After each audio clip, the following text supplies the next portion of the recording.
৩০০ কোটি টাকা ব্যয়ে পবিত্র কাবা শরীফের আদলে নির্মিত হয়েছে মসজিদ। ঢাকায় নির্মিত যে মসজিদে নামাজ পড়তে দূর দূরান্ত থেকে ছুটে আসেন শত শত ধর্মপ্রাণ মুসলমান। আধুনিকতার ছোঁয়ায় নির্মিত এই মসজিদটির নির্মাণশৈলীর জন্য নজর কেড়েছে সবার।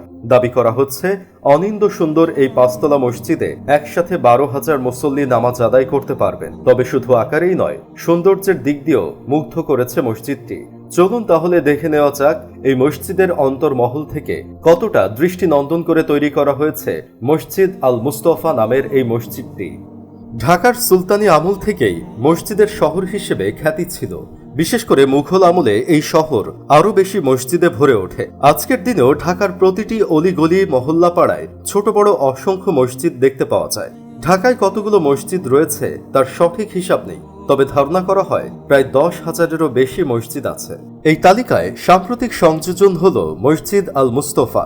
রাজধানীর মাদানী এভিনিউতে অবস্থিত এই মসজিদটি কাবা শরীফের আদলে নির্মিত হয়েছে। ৫ তলা বিশিষ্ট এই মসজিদের সামনের দিকে কালো রঙের পবিত্র কাবা শরীফের আকৃতিটি দর্শনার্থীদের মন কাড়ে। দেশের শীর্ষস্থানীয় ইউনাইটেড গ্রুপ প্রায় ৩০০ কোটি টাকা ব্যয়ে এই অত্যাধুনিক মসজিদটি নির্মাণ করেছে। ঢাকার স্থাপত্যের নতুন দিগন্ত উন্মোচন করেছে মসজিদ আল মুস্তফা। মসজিদের দেয়ালে সোনালী রং দিয়ে লেখা হয়েছে মহান সৃষ্টিকর্তা আল্লাহ এবং মহানবী হযরত মুহাম্মদ সাল্লাল্লাহু আলাইহি ওয়াসাল্লামের নাম, যার সৌন্দর্য দূর থেকেই অবলোকন করা যায়। ভেতরের মিম্বারের দেয়ালের ডিজাইনও একই। উপরের দিকে বড় করে সোনালী রং দিয়ে লেখা হয়েছে লা ইলাহা ইল্লাল্লাহু মুহাম্মাদুর রাসূলুল্লাহ সাল্লাল্লাহু আলাইহি ওয়াসাল্লাম। দেশের অন্যান্য মসজিদ থেকে মসজিদ আল মুস্তফায় বেশ কিছু ভিন্নতা দেখা গেছে। নামাজের সারিতে বেশ কয়েকটি বেঞ্চ রাখা হয়েছে, যা অন্য কোনো মসজিদে দেখা যায় না। কেউ ক্লান্ত হলে বসতে পারেন, আবার কেউ হেলানো দিতে পারেন। এই মসজিদে আলাদা কোনো জানালা নেই, এমনভাবে নকশা করা হয়েছে যা প্রাকৃতিক আলোয় ভরপুর।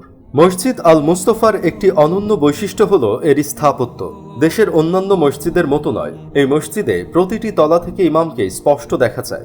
এমনকি নারীদের জন্য আলাদা নামাজের জায়গা আছে। প্রায় ১২,০০০ মুসল্লি একসঙ্গে এখানে নামাজ আদায় করতে পারে। এর সুন্দর স্থাপত্য শুধু মুসল্লিদেরকেই আকর্ষণ করে না, বরং এটি দেশের বিভিন্ন প্রান্ত থেকে পর্যটকদেরও আকৃষ্ট করে। মসজিদের চারপাশে লাগানো আরবের খেজুর গাছ এবং চোখ ধাঁধানো ফোয়ারা মসজিদটিকে আরো সুন্দর করে তুলেছে। সবুজ প্রকৃতির মাঝখানে এই মসজিদটি দর্শনার্থীদের মন মাতিয়ে তোলে। মসজিদ আল মুস্তফা শুধু একটি মসজিদ নয়, বরং এটি ধর্মীয় এবং সাংস্কৃতিক একটি কেন্দ্র হিসেবেও পরিচিত। মসজিদ আল মুস্তফার নান্দনিক স্থাপনা দেখলে চোখ জুড়িয়ে যাবে। এক গম্বুজের নিচে ৪-৫ তলা মসজিদটি যেন নান্দনিকতায় ভরা। এর বাইরের ডিজাইন যেমন দৃষ্টিনন্দন, ভেতরের কারুকাজ তেমনি অসাধারণ। মসজিদের ভেতরের ডিজাইনে রয়েছে শিল্পের মনোহরা, দৃষ্টিনন্দন ক্যালিওগ্রাফি, ইন্টেরিয়র ডিজাইন আর প্রকৃতির মিশেলে ঘটবে প্রার্থনার গভীর মনোসংযোগ। বাহারি রঙের আলোকসজ্জা সৌন্দর্য বাড়িয়ে দিয়েছে মসজিদ আল মুস্তফার। মসজিদের ভেতরে প্রচুর আলো বাতাসের ব্যবস্থা থাকায় দিনের বেলা বাতি জ্বালানোর কোনো প্রয়োজন হয় না। মসজিদ আল মুস্তফায় রয়েছে দুটি চলন্ত ছাদ। ১৬ লাখ টাকা ব্যয়ে লাগানো হয়েছে ঝাড়বাতি।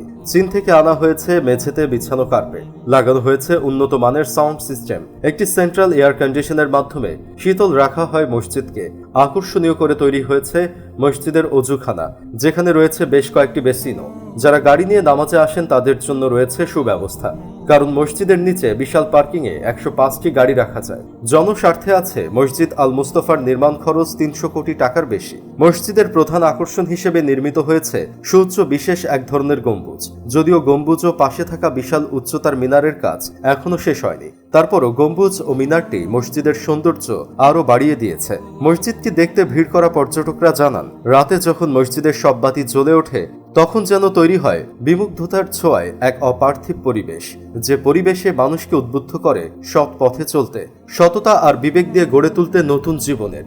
দাবি করা হচ্ছে মসজিদটির নির্মাণ কাজ পুরোপুরি শেষ হলে বাংলাদেশের সবচেয়ে সুন্দর মসজিদের খেতাব পাবে এই মসজিদ আল মুস্তফা।